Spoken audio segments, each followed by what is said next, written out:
Good evening and welcome to Sunset News. As always, we bring you news, community stories, economics, weather and sports. I am Tuyemo Haufiko. In the news tonight, a group of Namibian medical students studying in Zambia say the Ministry of Health and Social Services has left them struggling with nearly 2 years of unpaid tuition fees, delayed allowances and poor communication.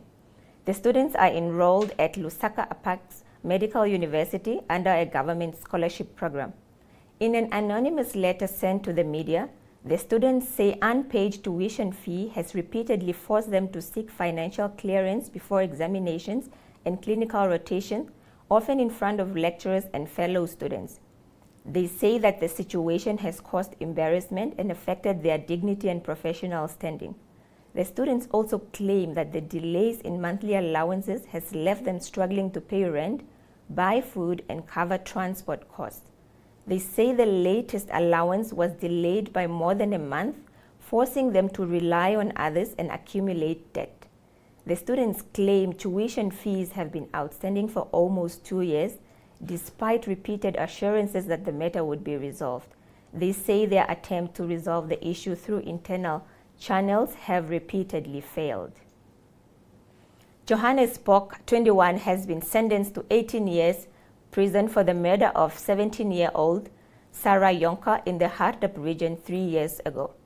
High Court Judge Claudia Klassen handed down the sentence on Wednesday, with 3 years suspended for 5 years.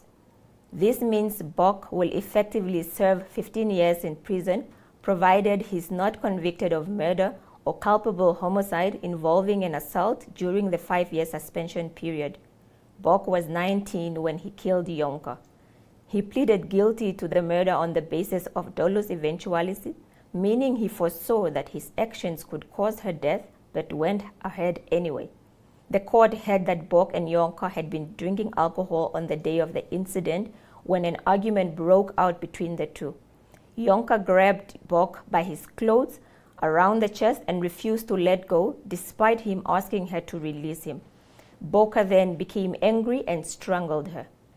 Yonka died from asphyxia. The state has asked the court to impose a 30-year sentence, saying the domestic nature of the killing called for a severe punishment. But Judge Klassen said Bok committed the offense during the final stage of adolescence, when he had not yet reached full emotional maturity and judgment, particularly in dealing with conflict. She said the law does not treat a youthful offender in the same way as an adult offender. Bok will therefore serve 15 years in prison, with the remaining 3 years suspended for 5 years under the conditions set by the court. SWAPO Secretary General Sophia Shaningwa has warned that the party could lose public support if its elected leaders fail to deliver on their promises. Speaking at a 3-day district leadership training in Rundu, Shaningwa told local authority and regional leaders to take their responsibilities seriously and to put their plans into action. She warned that voters could say no to SWAPO if service delivery falls short. Shaningwa also urged the leaders to keep an open-door policy to the concerns of residents. She reminded them not to lose sight of the communities that elected them, saying delivering on their mandate is the key to keeping the SWAPO party into power. This is what we owe as leaders to our people. We don't need to be elected and sit. We should always be able to look at our NDP 6. We have to start looking at what we have planned as an annual plan of activities within our local authority. We have to look at what we have planned as regional councillors. We have to deliver for our people. Now, the problem will be that if we are not delivering, as we are saying, the SWAPO party here in Rundu, Urban and Kavango, both east and west, if we are not delivering, soon the people will say no to us. And therefore, we are bringing this training to open you up, comrades, to know what is to be done, to have the appetite to study your books, to study your programs, to understand that there is a need for us to be and to continue to be a ruling party. And we can only be a ruling party going forward if those who are entrusted with their duties are taking their responsibilities very, very seriously. You are also required as leaders that you have to be able to listen to your residents when they talk, when they complain. Don't be just leaders that they are elected today, and when you are on the seats, you forget from where you came from. Always make sure when your people are coming to you, to your offices, you remain with an open door policy. It's the only way that our party will stay on forever and ever.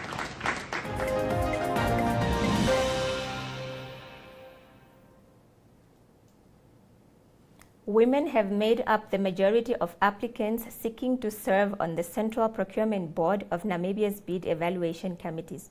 The CPN says it received 422 expressions of interest after inviting suitably qualified members, of the public to join its database for possible appointment to the committees. Of those applications, 235 came from women, accounting for 56%, while 187 were from men. The board described the response as overwhelming, saying the strong participation reflects growing public interest in contributing to transparent, fair, and accountable procurement processes. The CPBN says the applications follow reforms introduced earlier this year to strengthen the appointment of bid evaluation committee members and improve transparency, accountability, and integrity in public procurement. Under the Public Procurement Act, the board appoints bid evaluation committee members, including independent professionals from the public, who assess bids and make recommendations for adjudication. The CPBN is now verifying and assessing all the applications. Those shortlisted will undergo a compulsory 5-day training program in partnership with the Namibia University of Science and Technology, followed by a competency assessment.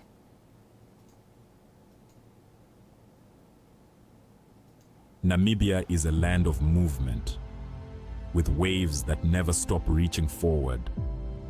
Here, adventure is not something we search for. It is something we are born into.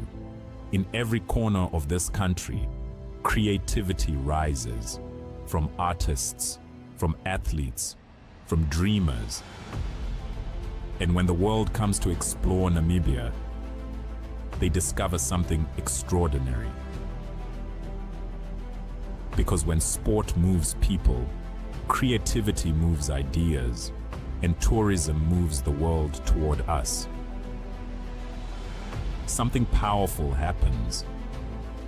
A platform where movement meets imagination, where industries connect, where opportunity grows, where Namibia's next chapter begins.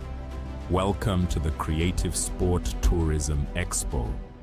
Exhibit, partner, experience. Creative Sport Tourism.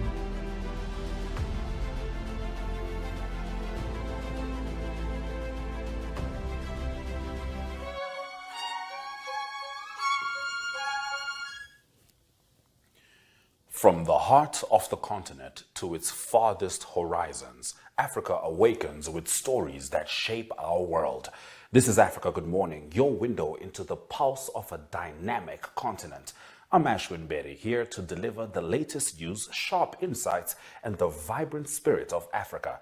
Every weekday, we dive into the headlines, uncover untold stories, and spotlight the people driving change. Plus, stay ahead with daily weather forecasts and economic updates to navigate your week with confidence. With direct coverage from our correspondents on the ground, we bring you in-depth access to Africa's beating heart. Mondays, Mike Situla reports from Zambia. Africa Good Morning. Tuesdays, Talent Gore covers Zimbabwe. Wednesdays, Rorisang Mohojwe brings Botswana's news. Dumela, Rorisang. Thank you very much, Ashwin, for having me right here on Africa Good Morning. It is always a pleasure to be here with you all. Thursdays, Ari Hogarth tackles South Africa. Yes, very good morning, Ashwin and Aina. Yes, a good atmosphere. And Fridays, we focus on Namibia's bold narratives. From thriving cities to rugged plains, our team is there, capturing the rhythm of a continent on the rise. Africa Good Morning is your essential start. News, weather, economics, and more.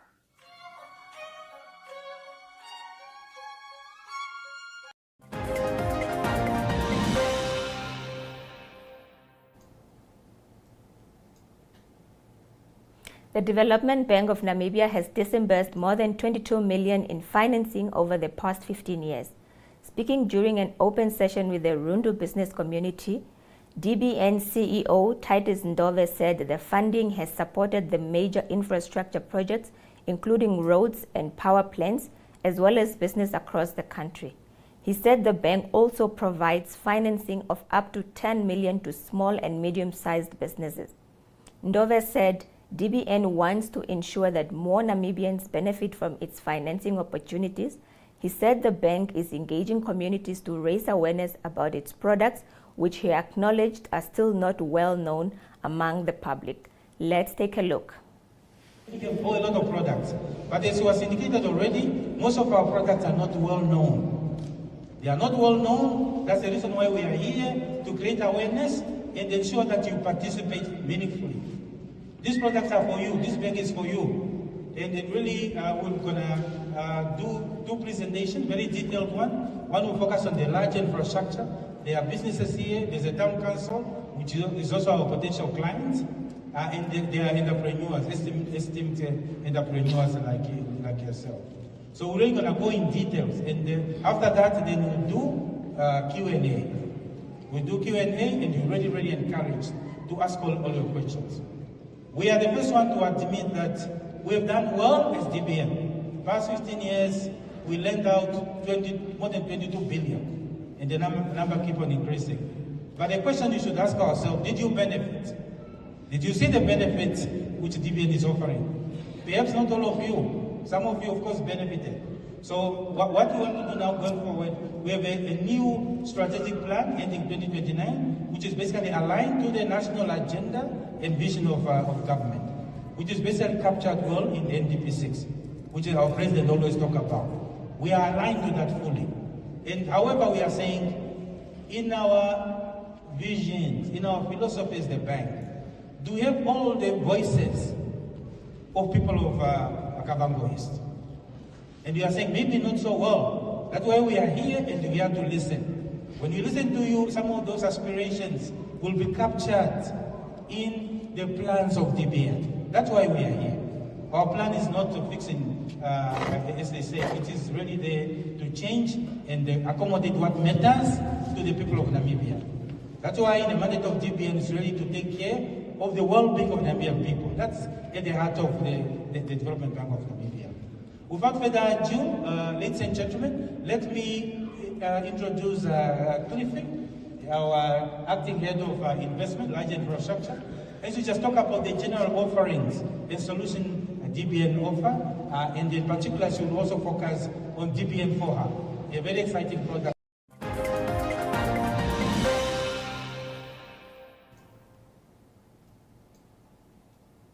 The government institution pension fund pays more than 362 million in pensions every month to over 54,000 annuitants. Figures presented during a GIPF post-retirement workshop in the Maheke region shows that the fund had 54,532 annuitants as of June this year. The group includes more than 37,000 retired members, as well as spouses, children, and beneficiaries of disabled members. The monthly payout amounts to about 4.3 billion a year, making GIPF one of the biggest payrolls in Namibia. The figures also show the wide age range of beneficiaries. The youngest retired member is a 30-year-old, while the oldest is 102 and retired 42 years ago. Among spousal annuitants, the youngest is 29 and the oldest is 106. The youngest child annuitant is 5, while the oldest is 24. GIPF says pension payments are made on the 28th of every month and deposited directly into registered bank accounts. We are going for a quick ad break. Please stay with us. Namibia is a land of movement, with waves that never stop reaching forward. Here, adventure is not something we search for. It is something we are born into. In every corner of this country, creativity rises, from artists, from athletes, from dreamers. And when the world comes to explore Namibia, they discover something extraordinary. Because when sport moves people, creativity moves ideas, and tourism moves the world toward us. Something powerful happens. A platform where movement meets imagination, where industries connect, where opportunity grows, where Namibia's next chapter begins. Welcome to the Creative Sport Tourism Expo. Exhibit, partner, experience. Creative Sport Tourism.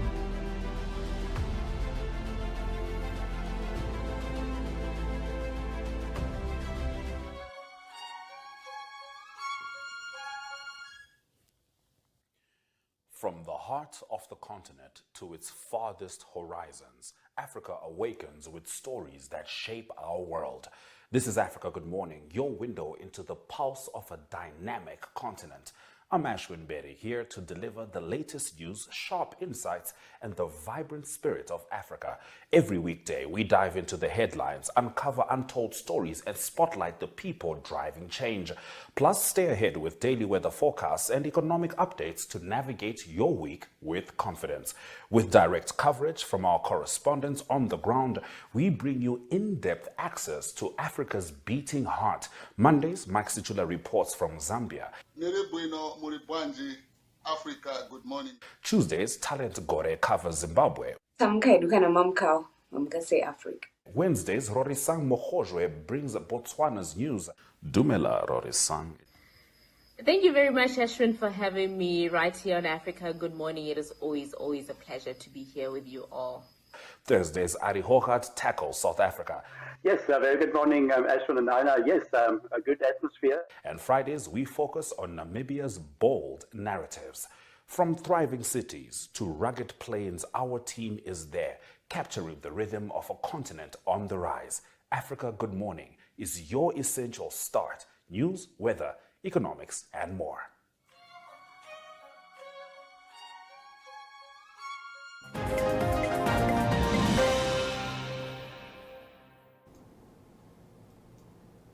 We are now bringing you some economic news. MTC has invested 1.6 million in a new Bloomberg Finance Lab in Windhoek, giving Namibian learners access to financial market data and analytical tools used by universities and financial institutions around the world. The facility was officially launched on Tuesday at the High-Tech Transfer Plaza Select building through the Bloomberg Finance Lab Schools initiative.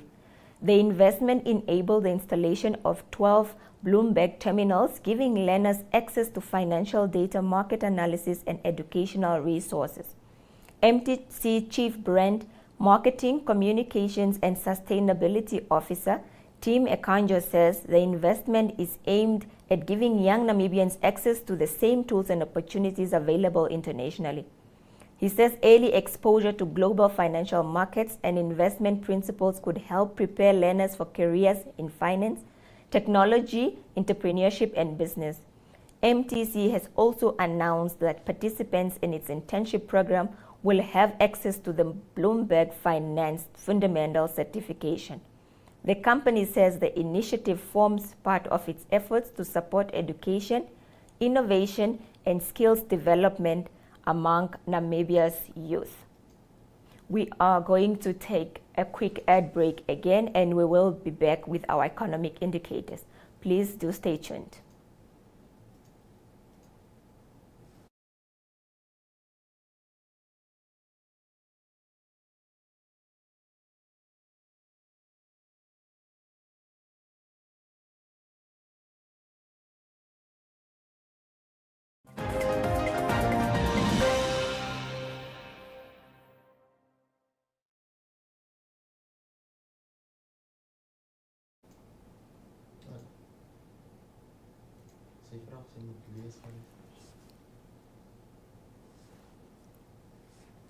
The Namibian dollar is at 22.18 against the British pound. The 1 euro is at 19.1 Namibian dollars, and we are at 16.69 Namibian dollars against the US dollar, 2.47 Namibian dollars against the Chinese yuan. The gold commodities is currently at 23.04 and 0.57%. The platinum is at 28.55 and the copper is at 0.05 as well as 0.79%. We will be bringing you the international news after this short break.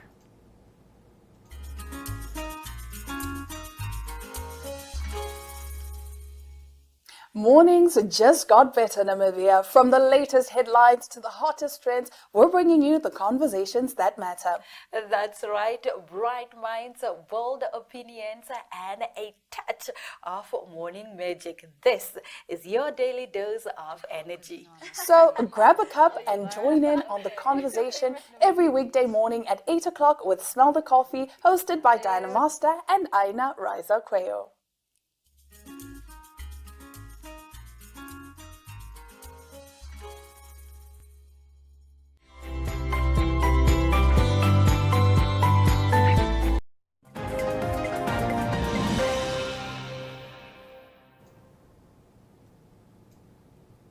Welcome back. Confirmed cases in Congo's ongoing Ebola outbreak have reached 3,262.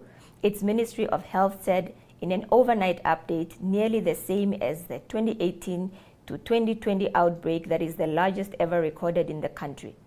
Data from the Congolese Health Ministry also showed that 1,437 patients have died out of the 3,262 cases recorded in what officials have said is the fastest Ebola outbreak on record, concentrated in East Ituri province. Only the 2014-2016 outbreak across West Africa, considered the worst in history, had a high toll with 28,000 cases and more than 11,000 deaths.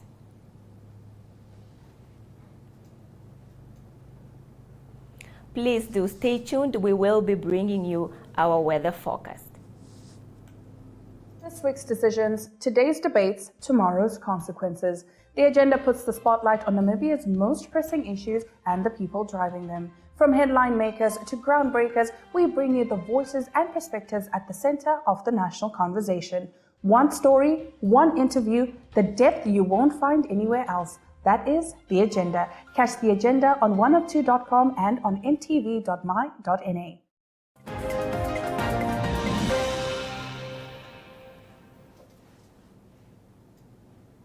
Here is your weather forecast. Katima Mulilo has a minimum of 10 degrees Celsius and a maximum of 29 degrees Celsius. In Ochuarongo, they will be experiencing a maximum of 26 degrees Celsius and a minimum of 11 degrees Celsius. The capital city, Windhoek itself, will be experiencing 24 degrees Celsius and 10 degrees Celsius. Up north in Oshakati, they will be expecting a maximum of 30 degrees Celsius and 13 degrees Celsius. Henties Bay is going to be expecting 26 degrees Celsius. That is their maximum, and minimum will be 15 degrees Celsius. Oranjemund will be experiencing 15 degrees Celsius for minimum and 27 degrees Celsius for maximum. We will be handing over for the sports news. Please do not go away. Good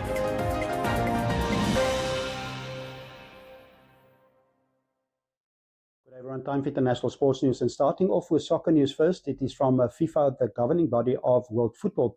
They propose to sell stakes in its major competitions, so it's quite controversial, and they got lots of criticisms from specifically UEFA, that's the European Football Association, and the UEFA said that they will have emergency meetings later this week regarding this matter. It's FIFA that planned to create a commercial subsidiary, and that is to run main events like World Cups. And it is UEFA that say that there will be too much outside influence, specifically from private investors.